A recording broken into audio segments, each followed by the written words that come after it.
Bonjour frères et sœurs, je me présente, je suis le serviteur de Dieu, Paul in Christ, prophète du Seigneur Jésus-Christ, et j'aimerais apporter un éclaircissement sur,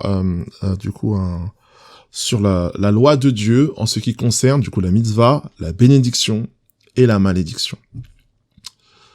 Donc, pour être vraiment très rapide, qu'on puisse vraiment comprendre le contexte dans lequel la malédiction et la bénédiction étaient prononcées dans l'Ancienne Alliance, Dieu nous introduit, on va parler directement en ce qui concerne la loi et Moïse, dans Deutéronome 11, par l'obéissance au commandement de Dieu, c'est la bénédiction, la définition. La désobéissance au commandement de Dieu, c'est la malédiction.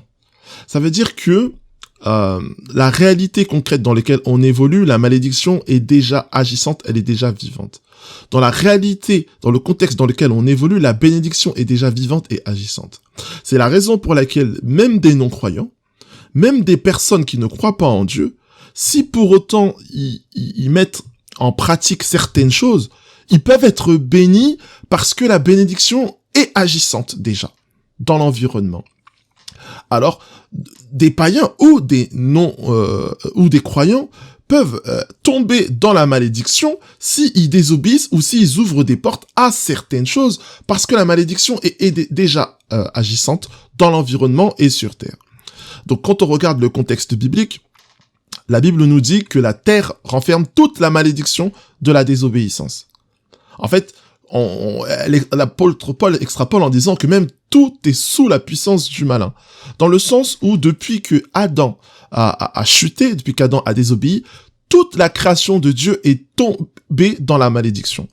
Donc dans un sens, avant même qu'une personne puisse prononcer une malédiction quelconque, il y a déjà une malédiction environnante qui va s'attacher à une personne en fonction de ses actions. Donc des portes qu'elle aura ouvertes. De la même manière, Dieu a fait alliance avec Noé, il a fait alliance avec Abraham, il a fait alliance avec Moïse, et en fortiori, il a fait alliance avec le Christ par son sang, et il a établi dans chaque parole qu'il a prononcée, dans chacune de ces alliances, des principes et des bénédictions.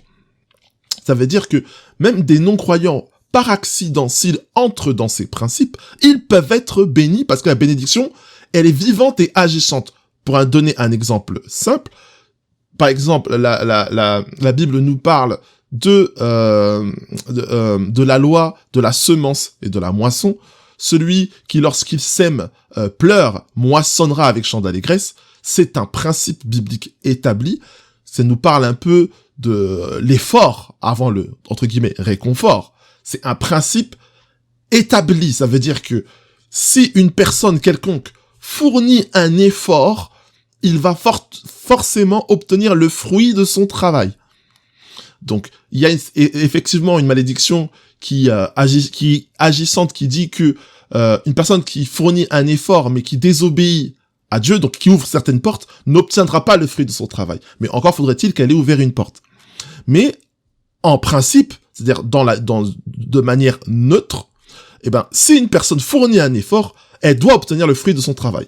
Donc ça, c'est un exemple d'une bénédiction qui est agissante par l'environnement. Ça veut dire avant même que quelqu'un t'ait béni ou qu'un homme ou une femme ait contracté la moindre alliance avec Dieu. Donc, mais par contre, il y a des malédictions qui sont environnantes. Un exemple simple, si quelqu'un est meurtrier, la malédiction dit que le sang va réclamer le sang. Il y aura l'esprit de mort qui va s'attacher à cette personne. Que tu sois croyant ou non croyant, si tu tues quelqu'un, la Bible dit que celui qui fait couler le sang, son sang doit couler. Celui qui tue par l'épée, meurt par l'épée. Donc cette malédiction, elle est environnante. C'est-à-dire que personne n'a besoin de te dire que tu vas mourir ou que y a quelque chose contre toi. L'environnement, la terre, va sortir de ses boyaux la malédiction qui va s'attacher à la personne qui a transgressé. Donc ça, c'est un premier temps qu'il fallait clarifier, c'est que avant même qu'il y ait l'intervention humaine d'un homme de Dieu ou d'un sorcier ou de quoi que ce soit, il y a la bénédiction qui est agissante dans l'environnement, il y a la malédiction qui est agissante dans l'environnement. Alors, les malédictions agissantes dans l'environnement et les bénédictions agissantes dans l'environnement ne répondent qu'aux critères de la loi, de l'observation de la loi. les personnes qui prêtent sans intérêt seront bénies. Même si elles ne croient pas en Dieu. Ça veut dire que ça, c'est une question de principe. Les personnes qui volent, que tu crois en Dieu ou pas, que tu sois croyant ou non croyant, si tu voles, il y a une malédiction qui va s'attacher à toi. Ok. Donc ça, c'est par rapport à l'environnement. Maintenant, nous savons que la Bible nous dit qu'en Christ, il s'est chargé de nos malheurs, de nos malédictions, de nos maladies. D'accord? Donc ça veut dire qu'il y a l'idée de la rédemption en Jésus-Christ. Ça veut dire que, au-delà de la bénédiction ou de la malédiction environnante, tous ceux qui croient que Jésus-Christ est Seigneur et que Dieu l'a ressuscité des morts sont co-héritiers avec Christ, donc sont en lien avec non pas la bénédiction environnante, mais la bénédiction qui réside en Christ. Donc, j'ai pris ce passage-là de Deutéronome pour dire que l'idée de la bénédiction et de la malédiction est omniprésente dans la Bible. Et c'est vrai que c'est pas forcément quelque chose qu'on comprend. Et c'est Dieu qui nous introduit, en fait, l'idée de la malédiction et de la bénédiction. Lorsqu'il a décidé de délivrer le peuple d'Israël, il dit, tu prononceras la bénédiction sur la montagne de Garizim, et la malédiction sur la montagne d'Ébal, qui était une figure, en gros, des cheminements que peuvent prendre l'homme. Dans la loi, il y avait la bénédiction, il y avait la malédiction. Donc, dans la loi, il y avait les deux montagnes, la montagne de Garizim et la montagne d'Ébal. Et chaque montagne représentait un pan de la loi. Et donc, comme le peuple d'Israël a désobéi, comme l'humanité même tout entière a désobéi au commandement de Dieu, eh ben, l'humanité est rentrée dans la malédiction de la loi. Donc, on parle pas de la malédiction environnante ici, puisqu'elle préexiste déjà depuis Adam et Ève, ainsi que différentes bénédictions. Mais dans la loi de Moïse, la Bible nous parle de la malédiction de la loi, c'est-à-dire la malédiction qui réside dans la transgression de la loi. Et ben, qui était du coup caractérisée par la montagne d'Ébal. Donc là, ici, la Bible nous dit que la loi, elle a été donnée au peuple d'Israël, mais qu'elle s'est universalisée dans le cœur de tous les êtres humains. Donc tous les êtres humains ont leur loi intérieure, et bien entendu, à chaque transgression, il y a une malédiction, à chaque obéissance, il y a une bénédiction. J'ai pris un deuxième passage pour maintenant rentrer dans la dimension de la bénédiction et de la malédiction humaine, c'est-à-dire dans le sens où l'homme qui prononce la bénédiction ou l'homme qui prononce la malédiction. La Bible, en tout cas, en ce qui concerne les chrétiens, nous exhorte en tant qu'enfants de Dieu à bénir et non point maudire. Aimez vos ennemis, faites du bien à ceux qui vous haïssent, bénissez ceux qui vous maudissent, priez pour ceux qui vous maltraitent. Amen. Donc, la Bible nous exhorte, du coup, à bénir, à chercher le bien, à chercher la réussite, même de nos ennemis. Mais, par contre, le Nouveau Testament, contrairement à ce que beaucoup de chrétiens pensent, n'exclut pas, en fait, la malédiction. Pour en citer que quelques exemples, ils sont nombreuses. Lorsque, dans Matthieu 23, Jésus dit « Malheur à vous, scribes et pharisiens », et ensuite il fait tout, il donne toute l'explication, on voit qu'il y a une malédiction qui s'attache aux scribes et aux pharisiens. Mais on voit ici que, là, on peut penser, mais on nous dit de ne pas maudire, et ensuite on voit les apôtres, on voit Jésus lui-même, entre guillemets, maudire. Mais en fait, ici, il n'est pas question de personne, mais il est question d'esprit. Donc, Jésus est en train de maudire un système de pensée. Il est en train de maudire un esprit.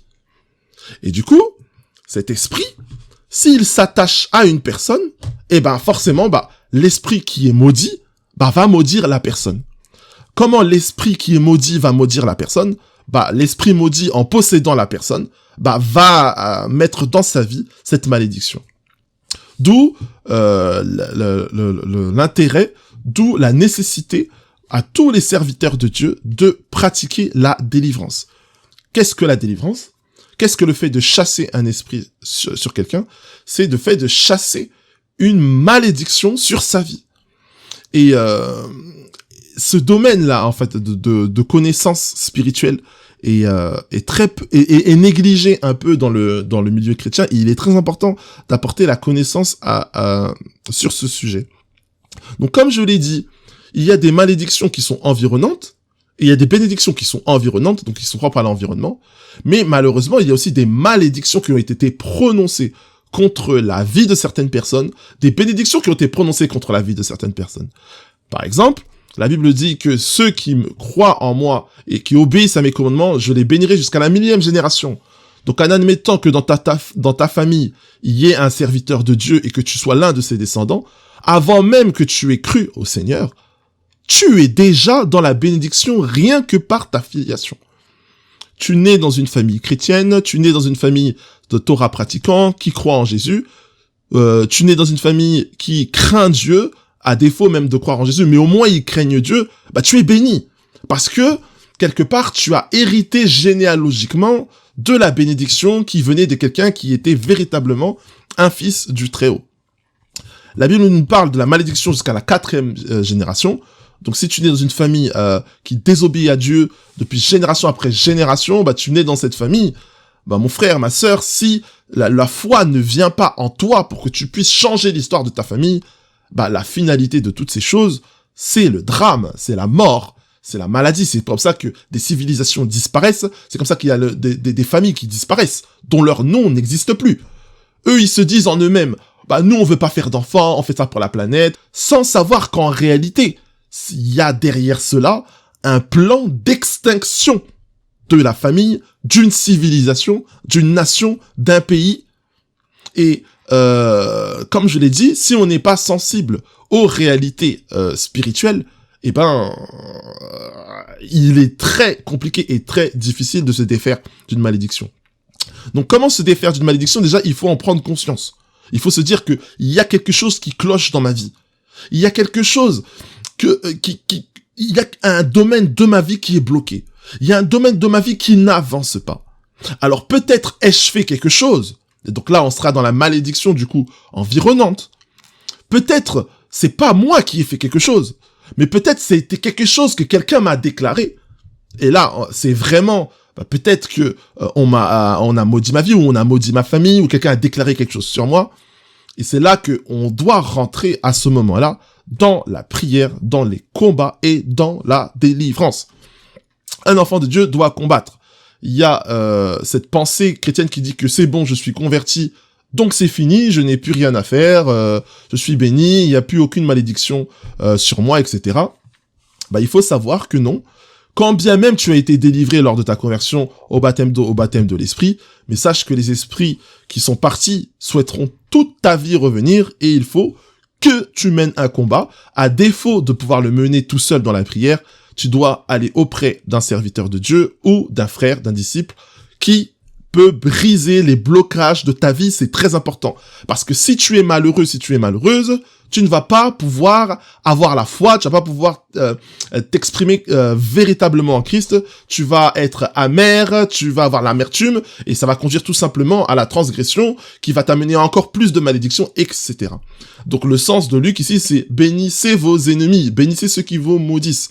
Bien entendu, si vous êtes dans la foi, si vous êtes dans le combat, si vous croyez en Yeshua, la malédiction, les gens qui vous maudissent, tout ce qu'ils disent contre vous, c'est nul et sans effet, parce que bien entendu, comme la Bible nous souligne, celui qui vit en nous est plus fort que celui qui est dans le monde.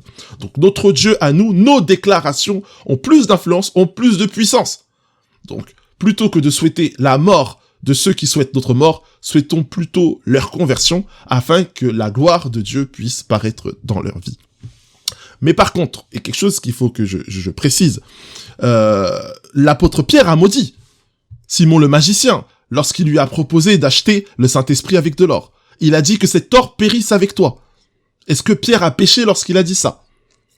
Jésus-Christ a maudit, comme je l'ai dit, il a dit malheur à vous, scribes et pharisiens, il a dit encore malheur à toi, Géazim, malheur à toi, Capharnaüm. Il a encore dit, vous ne me verrez plus à présent, Jérusalem, Jérusalem. Il a encore dit, vous pleurez pour moi, mais pleurez pour vos enfants. Ces déclarations-là, bien aimés, faut le savoir, sont des malédictions. Donc, dans Jude encore, on peut voir malheur à eux, car ils ont suivi la voie de Caïn. Donc, et Paul, dans le livre de Corinthe, nous dit qu'il soit livré à Satan. Et dans Tite, on voit encore, je les ai livrés à Satan pour qu'il ne pas qu'il blasphème, afin que la destruction de leur chair leur conduise au salut.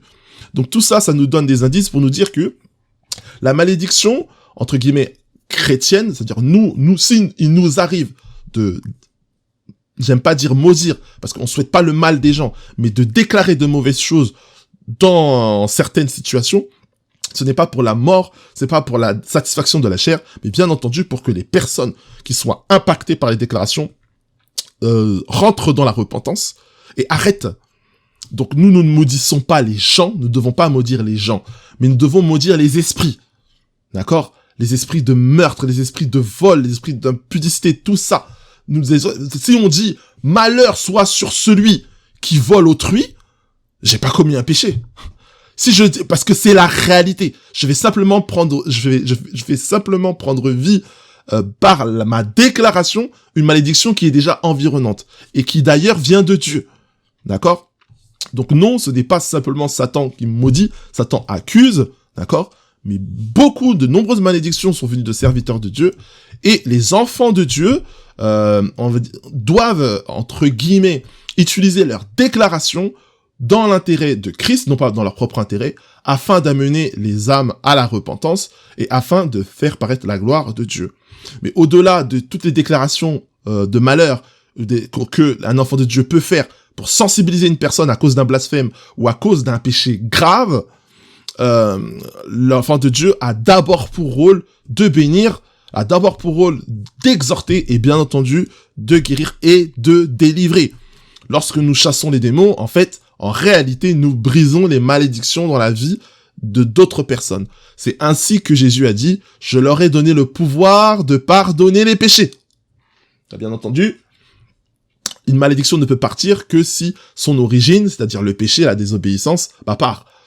Or, le pardon de péché vient de la repentance, de la confession à Christ. Donc, il est très important, avant de prier pour un frère ou pour une sœur qui nous dit ou qui nous déclare que sa vie est bloquée, d'essayer de discuter de sa vie, et si lieu il a, d'entrer dans la repentance et dans la confession.